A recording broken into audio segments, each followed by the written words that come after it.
Hello everyone, आज के video में हम लोग डिस्कस करने वाले हैं बायनोमियल थ्योरम का एक क्वेश्चन जो कि जी मेंस 2023 में आया हुआ है। ओके, क्वेश्चन क्या है?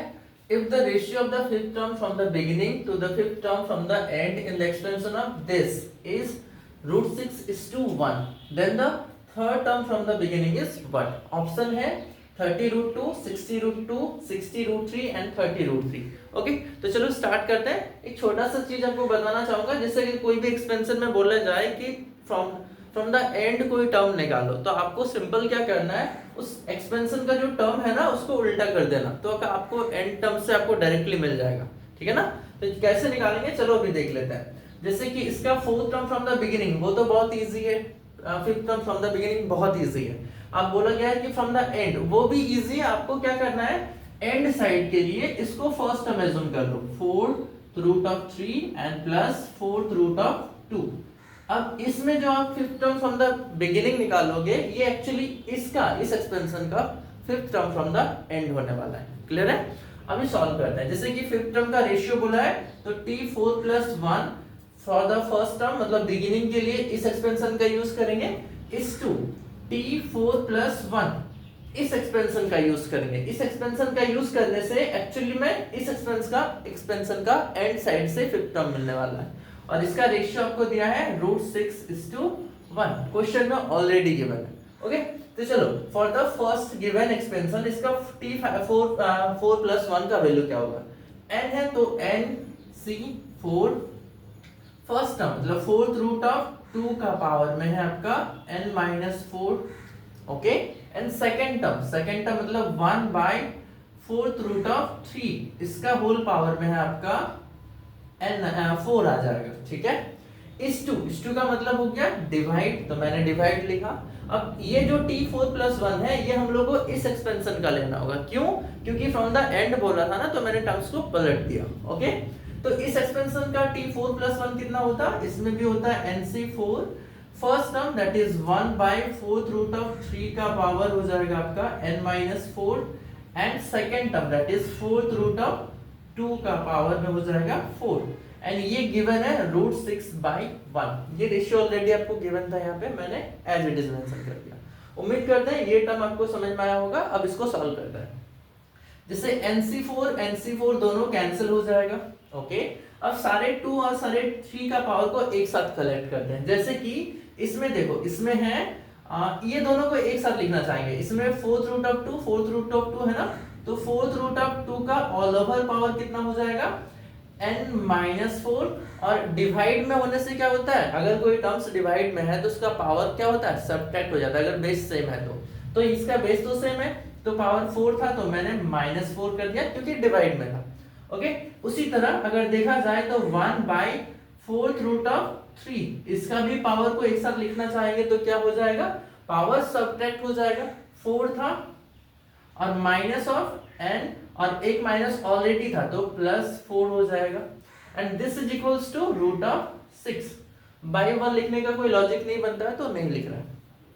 आगे चलते हैं। इसमें देखो फोर्थ रूट अगर है तो 4 को अगर मतलब हटाना चाहोगे तो 2 का पावर क्या लिख सकते हो? 2 का पावर देखो n-8 तो ऑलरेडी था, और पावर 1/4 मतलब इसका पावर में 4 हो जाएगा। क्लियर है? इसमें देखो हम चाहते हैं नीचे में जो 3 है इसको ऊपर ले जाए। ऊपर ले जाने से क्या होता है, जो पावर है ना उसमें एक माइनस का सिंबल लग जाता है, तो मैं यहाँ पे 3 का पावर ऊपर करके लिखना चाहूंगा। ये कितना था? ये था 8 - n, तो 8 - n डिवाइड बाय 4। ध्यान रखना ये 4 जो था, फोर्थ रूट था ना, वो 1/4 है, लेकिन इस ये जो था p/q डिनोमिनेटर में था, बट मैं इसको न्यूमरेटर में लिख रहा हूं, इसलिए एक माइनस लग जाएगा, एक एक्स्ट्रा माइनस। और ये किसके इक्वल है? ये इक्वल है √6 के इक्वल।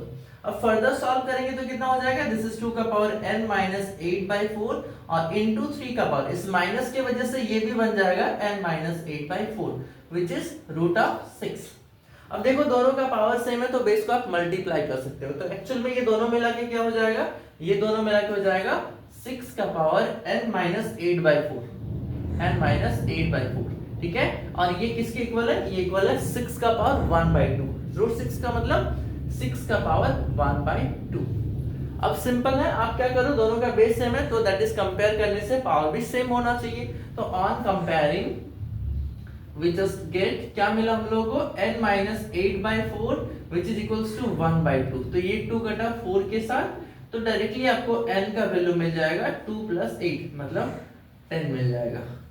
हम लोग को n का वैल्यू क्या मिला 10। क्वेश्चन में n का वैल्यू भी पूछा जा सकता था बट पूछा नहीं है। देखो यहाँ पे n का वैल्यू 10 मिला, मतलब आपका एक्सटेंशन ये है, ओके ना। उसमें n के जगह पे क्या लिखना है 10 लिखना है। दैट इज हम लोग अगर लिखते हैं तो क्या होता 4√2 प्लस 1/4√3 एंड इसका whole power 10।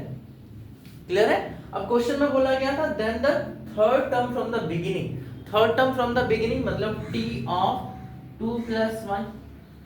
t r+1 general होता है तो r के जगह पे हम लोगों ने 2 पुट कर दिया ताकि हम लोग को थर्ड टर्म मिल जाए। अब t2 + 1 का वैल्यू कितना होता nc2 फर्स्ट टर्म का पावर मतलब 4√2 का पावर में 10 - 2 that is 8 and the second term which is 1/4√3 which to the power में है आपका 2। कुछ ऐसा हो गया।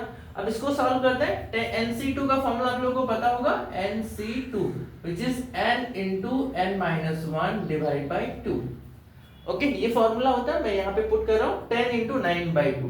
ये हो जाएगा 10 into 9/2। इसमें 2 का पावर ऑल ओवर कितना हो जाएगा अगर देखा जाए तो 2 का पावर 8/4। तो 2 का पावर 8/4 का मतलब 2 का पावर 2 हो जाएगा। And the last term which is how much, this is 1/3 का पावर स्क्वायर था और पावर में 1/4 था तो 1/2 दिस इज √3। कुछ ऐसा सिचुएशन होगा। बट अगर आप थोड़ा सा दिमाग लगाओ तो ऑप्शन में नीचे में कोई भी √3 नहीं है। देखो किसी में भी नीचे में √3 नहीं है, तो हम लोग क्या कर देंगे एक्स्ट्रा में √3 और √3 से मल्टीप्लाई कर देंगे।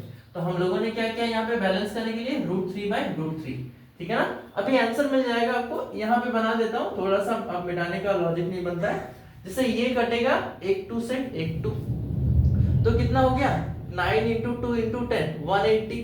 तो मैं अभी 180 नहीं लिख रहा हूँ, 9 × 10 × 2 ही रहने दे रहा हूँ, ठीक है ना। और नीचे कितना है 3 √3 मिला के हो जाएगा 3 और एक एक्स्ट्रा में √3 जो कि ऊपर बैठा हुआ है।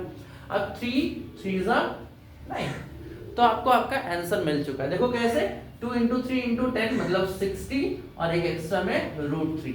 तो आपका इस क्वेश्चन का सॉल्यूशन आंसर क्या हो जाएगा 60 √3 ऑप्शन नंबर 3 जो कि इसका करेक्ट आंसर है। ओके तो एक बार आप लोग देख लेना पूरा कैसे कैसे। ये है first concept first paper, this is the second and this छोटा वाला पोर्शन इज द थर्ड। ये फॉर्मूला लिखा हुआ मैंने nc2 का। ओके तो उम्मीद करते हैं आप लोगों को वीडियो समझ में आया होगा, ठीक है।